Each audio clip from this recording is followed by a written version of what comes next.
The note was taped to the fridge in permanent marker like it was some kind of joke. Deal with this mess yourself. By mess, they meant my grandmother. By deal, they meant watch her die quietly. They'd all left for the coast. My parents, my sister, even my uncle who hadn't visited in 6 years. They packed bags, slammed the door and drove off in the SUV we all shared. No groceries left behind. No money. Just the sharp scent of abandonment and a silent house full of echoing betrayals. I found Grandma the next morning, half-conscious, lips cracked, breath shallow. Her oxygen tank was empty, her water untouched. She hadn't eaten in 2 days. The only thing louder than her silence was the sound of my own guilt, building in my chest like a scream I couldn't let out. I ran to the kitchen, phone in hand, dialing 911. But then, her hand moved. Ice-cold fingers gripped my wrist with a strength that didn't match her condition. Her voice was gravel when she whispered, "Don't call the doctors. Look, under the dresser. Then you'll understand why they'll come crawling back." I froze. "Grandma, you need?" Her grip tightened. "No hospitals," she rasped, locking eyes with mine. "Go." I obeyed. I went into her bedroom, moved aside the worn rug and crouched. My heart was hammering. I reached under the dresser. And my hand landed on a sealed metal box, ice cold. I pulled it out slowly. Inside was something that made my breath catch. And made me realize, my family had made the worst mistake of their lives. Inside the box was a flash drive, a thick envelope, and a tiny velvet pouch tied shut with a string that looked older than me. I went with the envelope first. Bank statements. Not just Grandma's personal account, but a trust account. $2.8 million. Active. Hidden. My name on it. I blinked. There were property deeds. 2 houses. 1 rental apartment building in Denver. Stocks in her late husband's energy company. She'd been playing poor her whole life, wearing the same wool coat since 1998. Why hide all this? I was halfway through the folder when I remembered the drive. I plugged it into my old laptop and found exactly one video file. Titled, "For Ethan Only. Don't Trust Them." My fingers trembled as I hit play. Grandma was in her armchair. Same floral robe. Same cold, calculating eyes. "Ethan," she said, voice strong and lucid. "If you're watching this, they've left me to die. As expected." She didn't flinch. "I never forgot what they did to your mother. How they laughed at her funeral. How your father forged her will. They think they're smart. But I'm smarter." She held up a yellow folder. "And here is the full story. The documents. The transfers. The betrayal." I paused the video and opened the velvet pouch. Inside was a key. I didn't know what it opened, but I was starting to believe. Grandma didn't want to be rescued. She wanted revenge. And she just made me her weapon. I didn't sleep that night. I sat at the kitchen table with Grandma's folders spread out like a war map. Her handwriting was scrawled across dozens of pages, each line a breadcrumb leading deeper into a buried family conspiracy. Buried until now. She detailed how my uncle, my mother's older brother, convinced her to transfer power of attorney, claiming it would help manage her declining health. That was 5 years ago. Since then, my father, uncle, and aunt had secretly drained her accounts, sold one of her properties without her consent, and funneled profits into a company they owned together. A company listed under a different surname so it wouldn't raise alarms. But the killer? A forged document. One where my grandmother had allegedly signed away the trust fund, to my cousin Chloe, the golden child. The same cousin who once told me to get a real job when I said I was freelancing. It all started to click. The family hadn't left me to care for Grandma out of love or trust. They thought she was dying. And when she did, they planned to walk in, claim everything, and smile for the funeral photos. But Grandma knew. She'd set this whole thing in motion. A quiet, calculated trap. And I had just found the bait. That key in the pouch? I held it under the dim kitchen light. Grandma had scribbled 2 words on the tag tied to it. Boathouse. Bottom drawer. I hadn't been out there in years. But I knew exactly what drawer she meant. And if it held what I thought it did, the family was about to fall apart. The boathouse creaked like it had a secret to tell. I hadn't been here since I was 16, when Grandpa taught me to fish off the dock and told me, never trust a man who smiles when he lies. I opened the door slowly. Dust particles danced in the late morning sunbeams, and the air smelled like old cedar and lake water. Bottom drawer. I crossed to the wooden dresser in the corner, one drawer stained darker than the rest. The same one Grandma had always warned kids not to open. "That drawer bites," she'd say. Guess that was her way of saying, "Not yet." The key slid in perfectly. Click. Inside was a thick, leather-bound ledger. Handwritten. With tabs. Names. I flipped open the first page and nearly dropped it.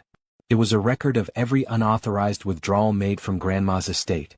Dates, amounts, account numbers, IP addresses, even login locations. It wasn't just notes, it was forensic-level evidence. And Grandma had signed each page with a notary's seal. This was a kill switch. I turned the next page, photos. My aunt signing a document she claimed she never saw. My cousin Chloe at a bank window depositing funds labeled, Trust Dispersal. And then, the last envelope. It was sealed, addressed to Attorney General's Office. Confidential elder abuse and financial exploitation case. I sat back. Grandma had spent 5 years gathering this. Waiting. Planning. This wasn't just a trap. It was a legal execution. And I was holding the blade. I drove back to the house with the sealed envelope pressed to my chest like it was made of glass. Grandma was still in bed, her breathing shallow but steadier than before. I placed a glass of water on the nightstand and whispered, "I know everything now." Her eyes fluttered open, not with fear, not even pain, but peace. She gripped my hand again and whispered, "It's time." The moment I stepped out of her room, I heard the front door open. "Wow, you actually stayed?" Chloe's voice called out. "Didn't think you had the spine for hospice care." Behind her, Uncle Drew marched in with a duffel bag of food and a Bluetooth speaker. "A little jazz to lighten the mood," he said, casually stepping over Grandma's oxygen tubing like it was trash. They moved like they owned the place, opening cupboards, checking drawers, grabbing snacks. Drew even turned the volume up on the speaker so loud the windows shook. That's when I snapped. I walked to the middle of the living room, pulled out my phone and connected it to the smart TV. Chloe rolled her eyes, until the first image popped up. A notarized statement. Her name. Her signature. Her theft. Then came the bank records. The screenshots. The transfers. Their faces drained of color as the TV became a courtroom. I didn't say a word. I just stood there, and let the truth scream louder than their music. And then came the final blow. I showed them the envelope. Labeled. Dated. Ready for court. "You wouldn't dare," Chloe hissed, stepping forward like she could snatch the envelope from my hand. I didn't move. Behind her, Uncle Drew fumbled to pause the speaker, suddenly all nerves. "This is blackmail," he muttered. "No," I said calmly. "It's evidence." The room was frozen. The only sound was the faint hum of Grandma's oxygen machine from the hallway, and the slow, sinking realization that they were exposed. "I have backups," I added, setting the envelope gently on the mantel, "but I thought I'd give you both a chance." Chloe's face twisted. "A chance for what?"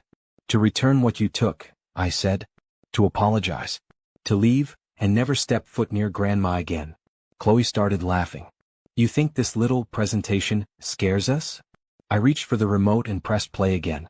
A video began. Security footage. Their car. The trunk open. Dragging antique boxes marked, estate items. Dated the day Grandma collapsed. Drew's mouth dropped open. "Where did you even get that?" "Neighbor's camera," I said. "The one you mocked for being too paranoid." I walked over and picked up the envelope again. "Here's the deal. You give everything back. You admit what you did in writing. Or I take this to the probate court and every last dime Grandma intended for you will evaporate in litigation and criminal charges." Drew was already sweating. Chloe's silence was the loudest sound in the room. I turned off the TV. The screen went black. Their faces did too. By morning the panic had started. Chloe sent a 4-paragraph email titled "Family Misunderstanding." Uncle Drew called twice, leaving voicemails that started apologizing and ended threatening. I didn't answer either. Instead, I walked into Grandma's room. She was sitting up. Alert. "Did they see the video?" she asked, her voice still raspy. I nodded. "And?" "They know you're not helpless anymore." She smiled faintly. "Good."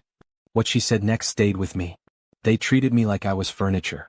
But a chair doesn't leave a will." That afternoon I drove to the county office. With the copies of the evidence, Grandma's medical statements, and her newly updated living will, signed last week, under full mental clarity, witnessed by 2 doctors and her attorney.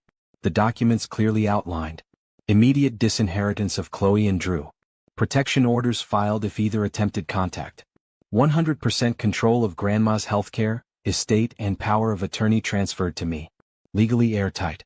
By the time I returned home, Chloe had posted a cryptic Instagram story. "Some people betray their own blood for money. Karma's coming." I screen recorded it, forwarded it to our attorney. We weren't just playing defense now.